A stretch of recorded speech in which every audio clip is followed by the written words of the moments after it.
दोनों आपस में कजिन थे और शादी करना चाहते थे। लड़के की समाजी हैसियत लड़की के वालिदैन को खटकती थी क्योंकि वो कार मैकेनिक था। लड़का बज़िद था कि वो शादी करेगा तो सिर्फ कजिन से ही करेगा। मैं हूं पारस मसरूर और आप देख रहे हैं कोई देखे न देखे, शब्बीर तो देखेगा। 18 साल सकलैन वर्कशॉप में काम कर रहा था। वो एक कार के नीचे था कि करीब ही में रखा हुआ फोन बजने लगा। सकलैन खिसक कर कार के नीचे से बाहर आया और एक दूसरे लड़के को इशारे से कुछ समझाकर एक तरफ होकर फोन सुनने लगा। दूसरा लड़का कार के नीचे घुसने की कोशिश करने लगा। हाँ यार, मैं तुम्हें ही याद कर रहा था। याद ही करते रहोगे? ताईजान को कब भेजोगे? छोटे देखिए। हाँ यार, करूंगा ना, आज बात करूंगा। रोज यही बोलते हो कि आज बात करूंगा। तुम्हें पता है अब्बू को इस बात का पता चल गया। अब वो किसी से सीधे मुंह बात ही नहीं करते। यार परेशान मत हो, मान जाएंगे वो। कैसे मान जाएंगे? कहते क्या हैं वो, जरा मुझे भी तो बताओ। यही कहते हैं कि तुम मुझसे 2 साल छोटे हो और मैकेनिक हो। अबे तो क्या यार, अपनी उम्र बढ़ा लूं? बढ़ा सकता हूँ, खुद बताओ। उस्ताद नट खुल गया। हाँ हाँ, मैं आ रहा हूँ। और सुनो, किसी को इस बात का पता नहीं चलना चाहिए कि मैं भी तुम्हें पसंद करती हूँ। ठीक है यार, तुम टेंशन नहीं लो। मैंने भी गाड़ी खोली हुई है, मैं फ्री होकर तुमसे बात करता हूँ। ठीक है, खुदा हाफिज। ओके, खुदा हाफिज। अबे हट बे, मैं देखता हूँ। तो तू मेरा उस्ताद बना हुआ है? अब मैं तो तेरा उस्ताद ही हूँ भाई। क्या हुआ है? अच्छा शुक्लैन, तेरी तो शादी होने वाली थी ना, क्या हुआ? अबे हाँ यार, बड़े फड्डे करे हुए इन लोगों ने, लड़की वाले मान ही नहीं रहे हैं। तो कोर्ट मैरिज कर लो ना, मेरे कज़न ने भी किए। बे इधर आ बे, किस तरह कर ली बे? मिलवा अपने कज़न से यार, मशवरा करते हैं उससे कोई। मशवरा लेने की क्या बात है? बस लड़की भगाओ, कोर्ट ले जाओ, जज से बात करो, हो गई शादी। बे पागल हो गया क्या? मरवाएगा मुझे? इज्जत है मेरी मेलने में बे। ऐसे करोगे तो सारी जिंदगी रोते रहोगे, तो मैं बता रहा हूँ तुझे। अबे हाँ ठीक है, जाकर आइल चेक कर जा। बड़ा आया मुझे समझाने, काम वाम होता नहीं है। और बात सुन, वो उसको चाय का बोल, बहुत कर लिया काम वाम। आयशा और सकलैन आपस में कजिन थे। आयशा सकलैन के चचा की बेटी थी और उसकी एक बहन सकलैन के भाई से ब्याही हुई थी।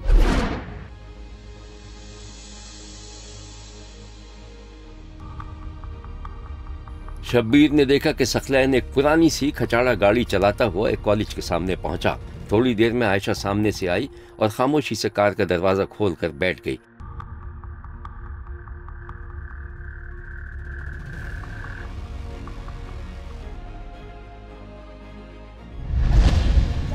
लस्सी पिला दो। आगे से पिलाता हूँ यार लस्सी में। आप ये बताओ, कैसी हो तुम? मैं ठीक हूँ, तुम बताओ। ताईजान से बात की? हाँ यार, बात की थी मैंने। वो कह रही है, मुझे लगता है वो नहीं मानेंगी। और वैसे भी वो उनका कहना है कि मुझे अपनी बेइज्जती करवाने का ना शौक नहीं है। मुझे लगता है ऐसा वो कभी नहीं मानेंगी। अरे तायाजान बात करेंगे तो मान जाएंगी वो। अब देखते हैं तायाजान बात करते हैं, मानती हैं या नहीं। तुम बताओ, तुम्हें छोड़ना कहाँ पर है? वहीं जहाँ पहले छोड़ते हो। ओ, ये चले आ गई आपकी मंजिल।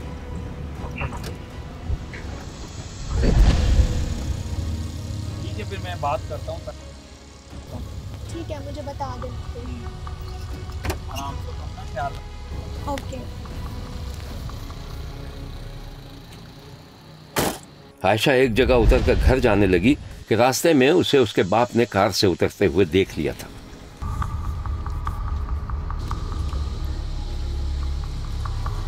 किसके साथ आ रही हो?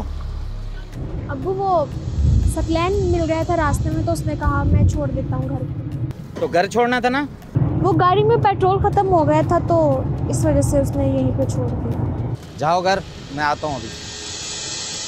बाप किसी और तरफ चला गया। जब आयशा घर पहुंची तो खासी घबराई हुई थी। क्या हुआ, इतनी घबराई क्यों?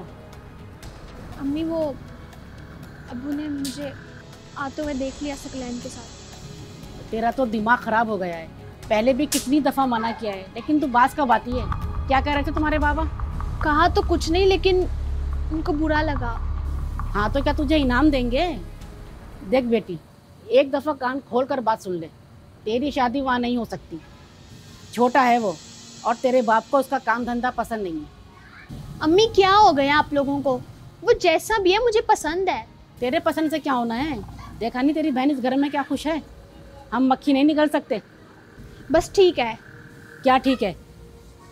सीधे मुंह बात कर। जब मर जाऊंगी ना फिर करवाती रहना आप सीधा मुंह। चल चल, बड़ी आई मरने वाली, जाके खाना खा। आयशा पांव पटकते हुए चली गई और माँ किसी गहरी सोच में पड़ गई। उधर सकलैन बजिद था कि उसके माँ बाप रिश्ता लेकर जाएं। वालिदैन बदिल नाखास्ता राजी हो गए, लेकिन वही हुआ जिसका डर था। सकलैन घर में बेचैनी से वालिदैन के लौटने का इंतजार कर रहा था। थोड़ी देर में माँ बाप घर में दाखिल हुए तो सकलैन माँ की तरफ लपका, जबकि बाप खामोशी से दूसरे कमरे में चला गया। क्या हुआ अम्मा? क्या होना था और क्या बताऊं मैं? बेइज्जत करा और वापस कर दिया। आयशा क्या कर रही थी? उसने नहीं कहा कुछ चाचा से? वो क्या कर सकेगी? तुम्हारे चाचा के सामने कोई बोल सकता है? तो अम्मा तुम तो कुछ करो ना। क्या करूं? और बेइज्जत हूं मैं? ओके, मैं समझ गया हूं। अम्मा अब मैं भी बता देता हूं, मैंने भी शादी वहीं करनी है और कैसे करनी है वो अब मैं तय करूंगा। क्या करना और कैसे करना है मुझे कुछ नहीं पता। वो अब मैं देखूंगा। यहाँ लेते हैं हम एक छोटा सा ब्रेक। कहीं जाइएगा नहीं, हमारे साथ रहिएगा, क्योंकि कोई देखे न देखे शब्बीर। आयशा और सकलैन ने घर से भागकर शादी कर ली, जिसके बाद उसका चचा अपने ही भाई के खिलाफ हो गया। यहां तक के हुआ ये कि सकलैन के माँ बाप को इलाका छोड़ना पड़ गया, जबकि सकलैन भी किसी खुफिया जगह पर अपनी बीवी के साथ रह रहा था। बात सुने।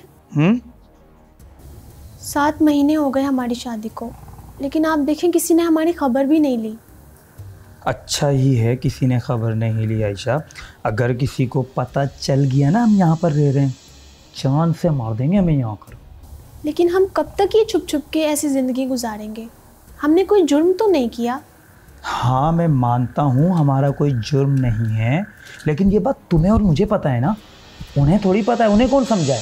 मुझे तो कुछ समझ में नहीं आ रहा। और मैंने सुना है कि भाईजान भी वापस आ रहे हैं सऊदीया से। अब देखो भाई, कोई आए या जाए उससे हमारा कोई वास्ता नहीं है। हाँ यार मुझे याद आया, वो शॉप पर बात की है मैंने जॉब की, मुझे वहाँ जाना है। ठीक है, और ख्याल से जाना। तुम्हें पता है ना मोहल्ले वालों ने नज़र रखी हुई है। जल्दी आ जाना। तुम टेंशन नहीं लो, मैं जल्दी आ जाऊंगा, ठीक है? सकलैन बाहर चला गया तो थोड़ी देर में सकलैन की वालदा का फोन आ गया।